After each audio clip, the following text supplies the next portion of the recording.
Brussels. So just a reminder that that meeting of EU foreign ministers is taking place in Brussels right now. We are anticipating that it comes to an end in about 3 hours' time, because that's when we have a news conference scheduled, and we will have more of an idea about their conclusions. But with me now here in the studio to discuss this is Syrian political activist Ammar Waqqaf. Welcome to Impact. What do you think of the idea of arming what Britain and France call the moderate opposition? Well, in principle, I think arming any, external intervention in a sense, let alone arming certain factions or both factions, is going to prolong any conflict within any single country. Let's take Libya, for example. Has arming or external intervention really, brought down the number of casualties or made a more prosperous future for the But it did end the war that was raging at the time, didn't it? I mean, you may have questions over what happened in Libya longer term, but it did bring the civil war to an end. Do you think Libyans have perceive now a more prosperous future than they did 2 years ago? As I said, that's a different longer-term question. Yeah. Let's just return to Syria. I mean, so Syria, you are looking at this as a supporter of the government. I mean, you've been known as someone who's a supporter of the Assad I certainly government. represent those who support the government, in a sense that those people are numerous. They are the reason, and not the weapons that the government has, for the stability of the government over the past 2 years. If someone is going to arm the other party, then that opens the door wide for some people, like the Russians, for example, the Chinese or the Iranians, to arm the government as well. And this will never end. The government has plenty of its own arms, doesn't it? I mean, it would suit you as a government supporter to leave the status quo the way it is, because the weapons that are circulating are, by and large, in the hands of government forces. As a Syrian citizen, my main interest is to end the bloodshed as soon as possible.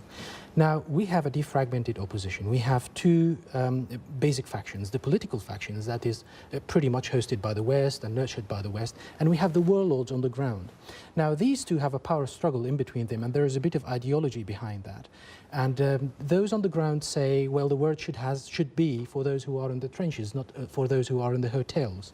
So if the West arms those people, then there is no guarantee that whatever is going to be agreed upon in Geneva 2, 3 or 4 is going to be implemented on the ground. Those people will always have the interest and the force to destabilize any Well, let me put you in another argument then that Britain and France have put forward for the idea of arming some of the rebels, that it puts pressure on the regime. In fact, it puts pressure on all parties then to try and find a political solution, that without it, the status quo that has been unfolding for so many months just continues. I mean, that doesn't help anyone, does it? I don't think that is the real argument. The real argument may be that the Syrian army is now making rapid advances, and that may, destabilize the position in the, foreseeable future. Is it an argument, though? I mean, you may say it's not the main one, but it is true, isn't it, that it does make the Assad regime think, well, if arms are coming from somewhere else, then that this is entering a different phase. Well, wouldn't you see it as that would give the Syrian government free hand to use even more lethal weapons?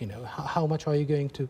Again, the reason why the Syrian government has stabilized over the past 2.5 years is not because of the arsenal it has, but because of the significant public support it still carries. You think the government has stabilized Syria over the last No, the government has stabilized, not stabilized Syria. So it hasn't fallen. You have a lot of, in a sense, supporter base that is pretty much, for all sorts of reasons, backing the government against the Salafi groups and against the rebels.